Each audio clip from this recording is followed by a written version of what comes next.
Capitalism, and the quotations from Chairman Omali Yeshitela. Please welcome to the podium the leader of the Uhuru Movement, Chairman Omali Yeshitela.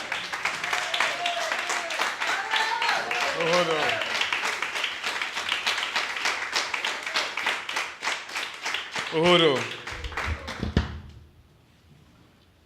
First of all, I'd like to offer my appreciation to Jackson for that interview, and to the African People's Solidarity Committee for organizing this very important meeting. I'd also like to bring you greetings from the Central Committee of the African People's Socialist Party, some of whom are here in this meeting today, and some scattered in various other places throughout the U.S. And around the world. I like this topic: what can white people do to stop police violence against the black community? It's a discussion whose time has come. It is a discussion that is occurring, obviously, at a very critical moment in the history of this country and the history of the world. You don't have to be some kind of social science student. You don't have to be any kind of politician to be able to observe that something incredible is happening around the world, that things will never, ever, ever be the same again. And much of what we see in terms of political expressions are attempts to try and hold back history, attempts to try and make the world as it has been. Within our party and movement, we talk about living in a period we characterize as an uneasy equilibrium, a period in history where the contest between the past and the future is heating up in a very serious way. We're talking about having recognized that we live in a world of a past of slavery, of colonialism, of what we refer to as imperialism, and a future of freedom, the emancipation of human beings on this planet Earth at the expense of the existing social order. I want to say that for the benefit of some people who know of the party, African People's Socialist Party, or the Uhuru Movement, or perhaps of me as an individual person, that most of what you understand is extraordinarily limited and is not well informed. And I just wanted to say something about that, because part of what we will be talking about is our inheritance, the inheritance of everybody in this room. The white people who have inherited this world and who have found it a much more comfortable place to live in, and Africans and colonized people around the world who have inherited the world that has provided the wealth and relative security for white people every place else. We've all inherited this. There's no assumption here that when we have this discussion that white people are some inherent enemy, only that white people have inherited the consequences of the benefits of the enslavement of the rest of us. And just as white people who are alive today didn't create this situation, neither did the Africans and the Mexicans and the people living in concentration camps called Indian reservations and oppressed people throughout Africa and other places. Neither did we create this situation. And I think all of us have some kind of responsibility to deal with what it is that we have inherited. And the oppressed people have definitely determined not to live like this anymore.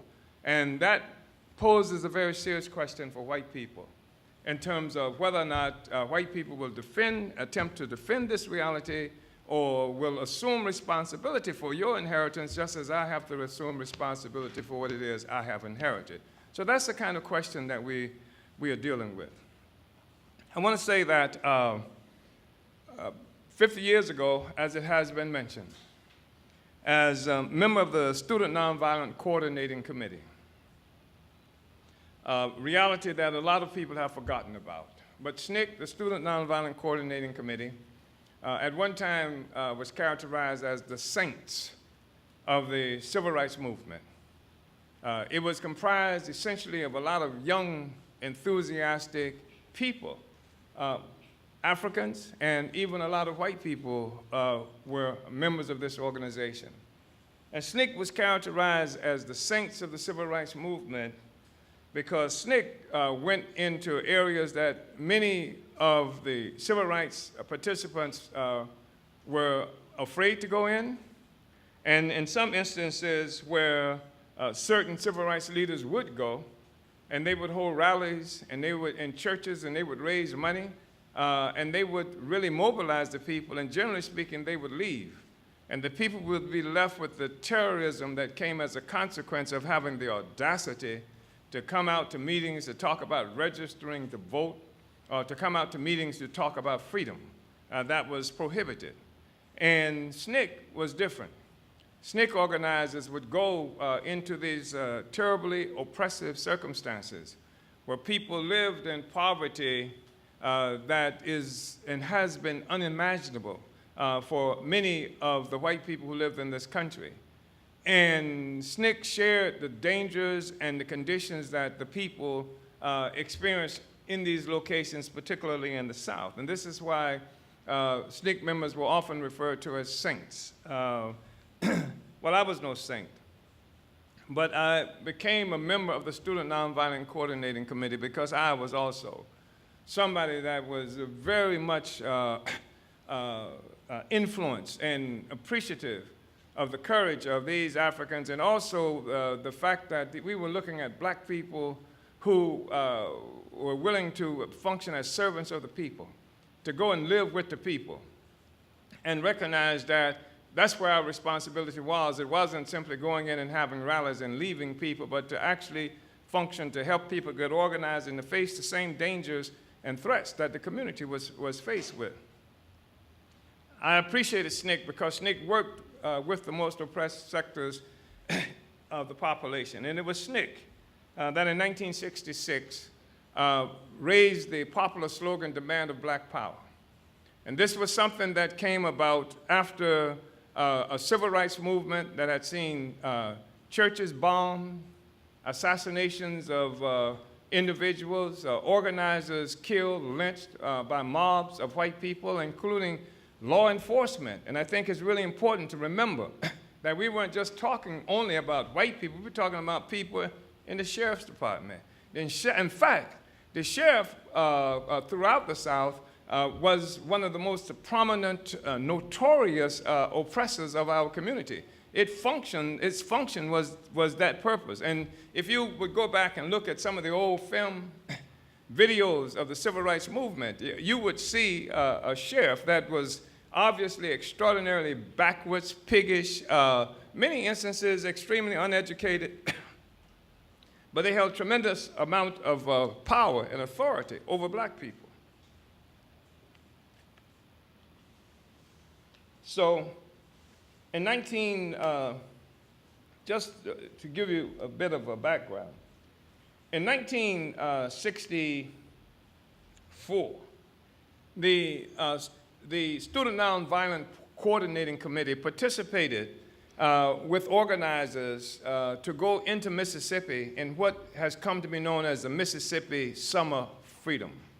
The summer project in Mississippi where the objective was to take as many people as we could, hundreds of people, into Mississippi, and to take as many white people as possible with the organizers, in part because we know that America cared about white people. And white people going into Mississippi was going to bring the press and their relatives, some of whom were officials in government, and some of whom were wealthy, middle class, and what have you. And this was going to be the thing that would bring the press and bring concern from a whole bunch of white people who otherwise wouldn't give a damn of what was happening in Mississippi. 1964, on the very first day of the Freedom Summer, 3 people disappeared. 2 of them were white. There was Schwerner, Goodman were white, and Cheney, who was an African.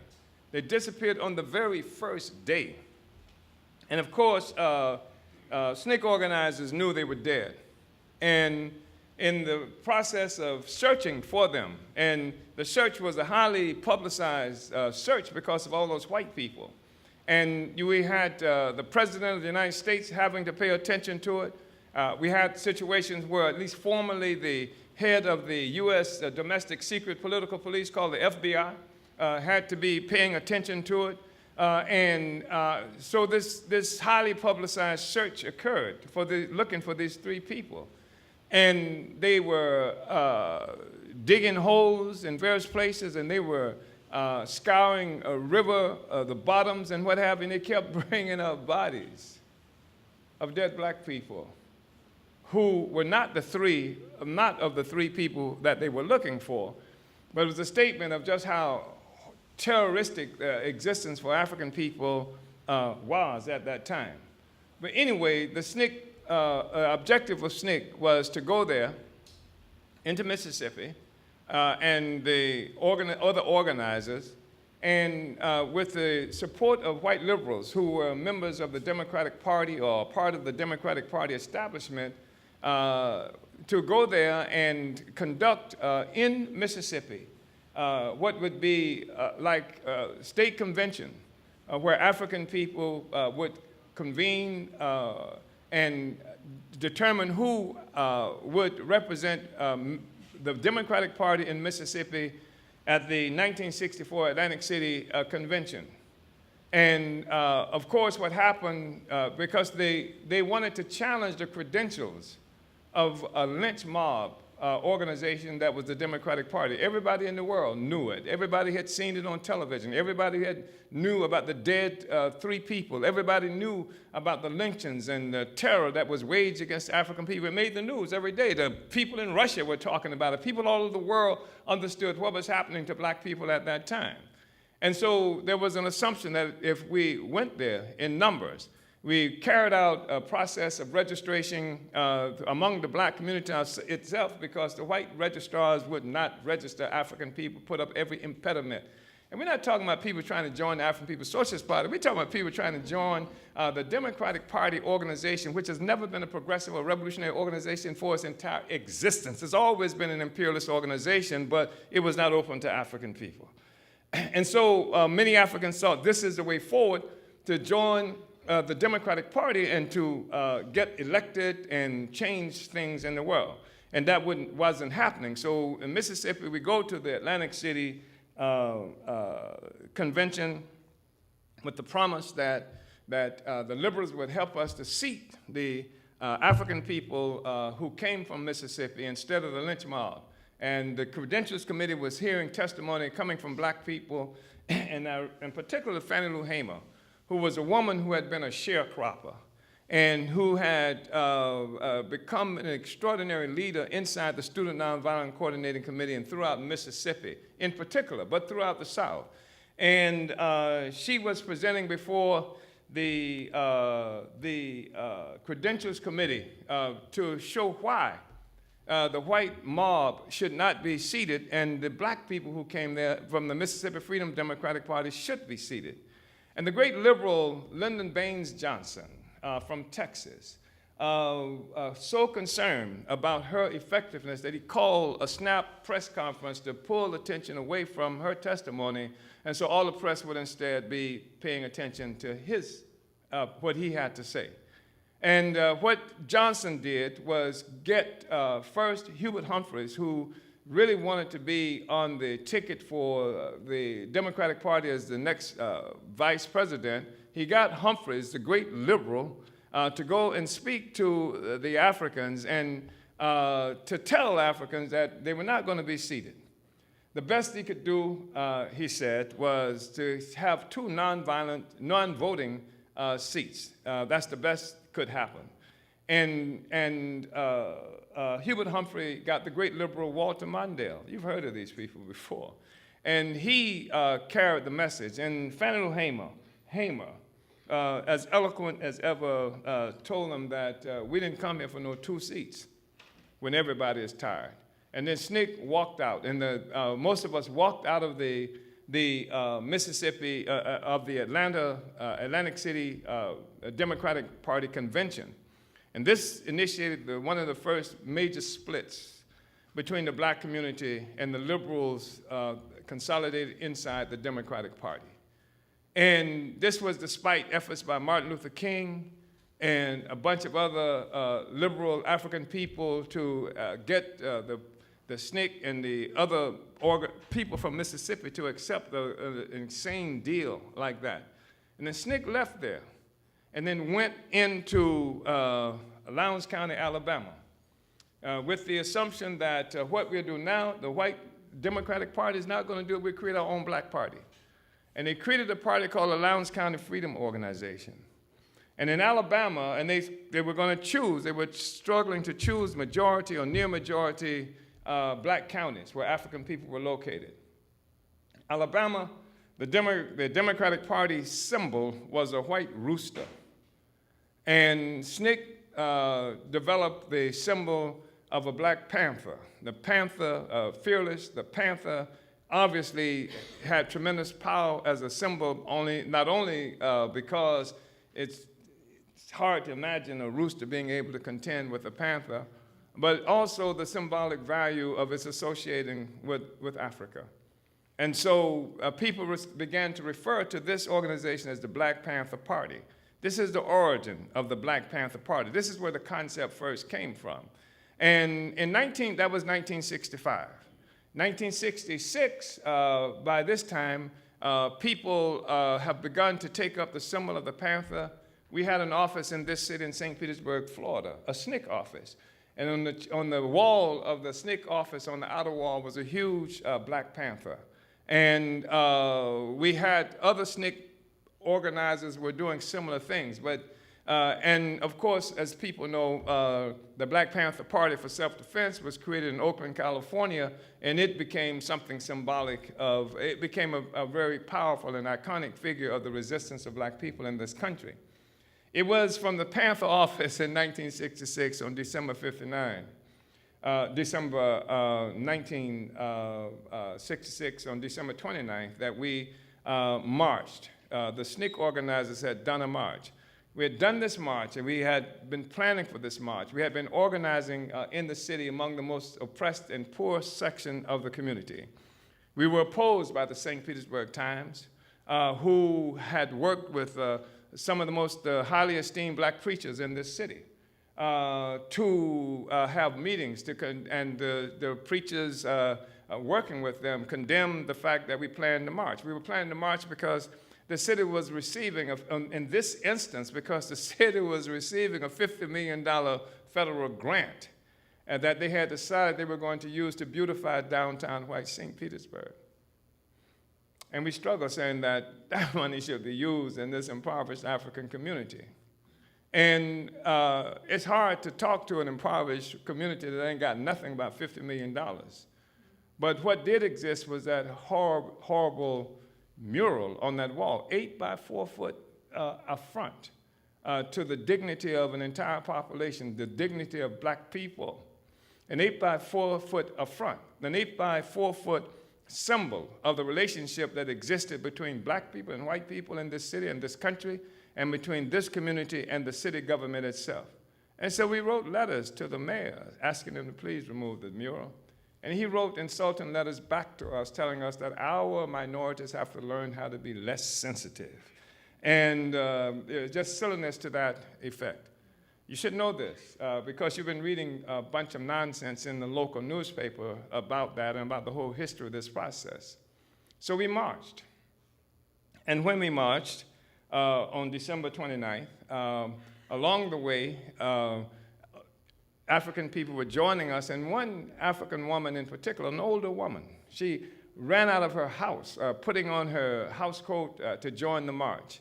And we got downtown to the city hall, and people stood on the stair steps of the city hall and began to make speeches. And in front of the stair steps were white St. Petersburg policemen and white reporters from the St. Petersburg Times. They had to be white because they didn't have anything but white reporters. And when this African woman was speaking. She was talking about the history and ongoing ripoff of our communities by insurance companies who would come out and sell black people insurance. And at the time when people needed the money, the insurance companies wouldn't have it or wouldn't give it to them. And this was a typical ongoing thing that was done to black people, tricked out of their money, especially poor people. And all the white reporters and white policemen began to laugh at her. And when they began to laugh at her, it incensed me. And I turned and walked into the city hall and snatched the mural from the wall. And that's how that mural came down. And it came down, as it came down, the woman who I learned later was the city clerk, standing on the top of the stairwell, yelled at me. She called me a black bastard, and which is all right. I mean, you know, it's probably one of the better things that we were being called at the time.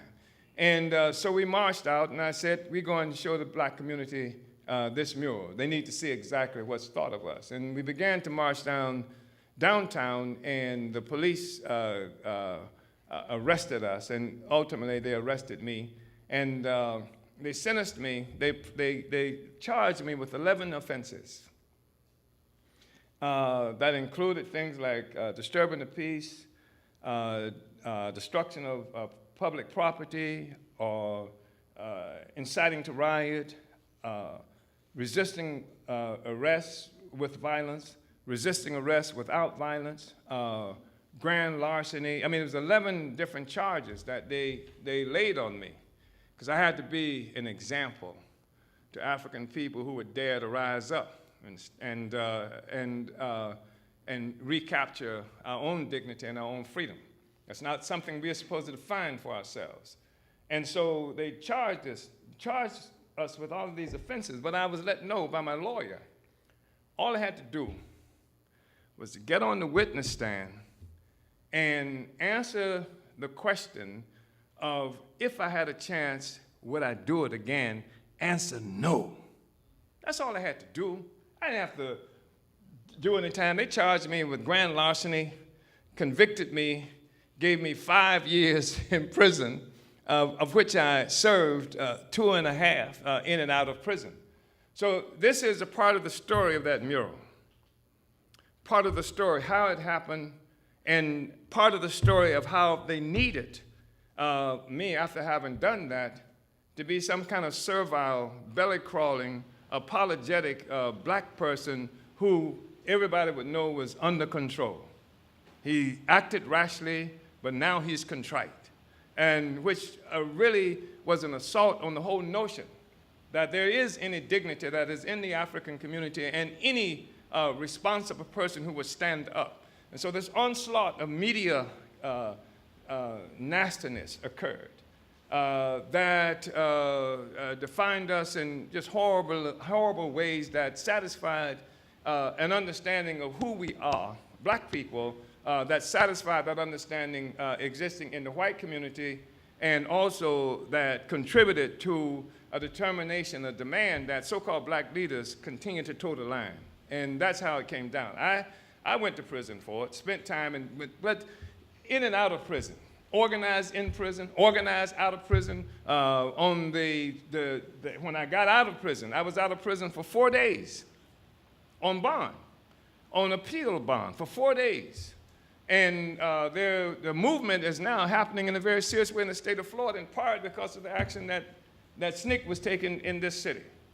And young African people were locked up in jail in Gainesville, Florida. And they said, please come to Gainesville, Florida, and help us to get these Africans out of jail. And when I caught the Greyhound bus, and when I got off the Greyhound bus, I learned that King had been assassinated. This is when I learned King had been assassinated. So the character of the march automatically changed as a consequence of that. And then, so we had the demonstration 4 days later. So 8 days after King, 8 days after I got out of prison on appeal bond, we're marching in Gainesville, Florida. People make speeches and what have you. and then I get arrested in Gainesville, Florida for inciting to riot. A new law that has been created just for us. And under this law, you must understand this. Under this law, Claude Kirk was then the governor. Under this law, it was not necessary for a riot to have occurred. It was a thought crime. I had to have wanted a riot to occur. And I wanted a riot to occur when I made the speech, and that's why they arrested me in Gainesville, Florida. They held me in Gainesville, Florida for a month before I could bail out. I'm already out on bail from the prison, from the Mural sentence. So I get out a month later.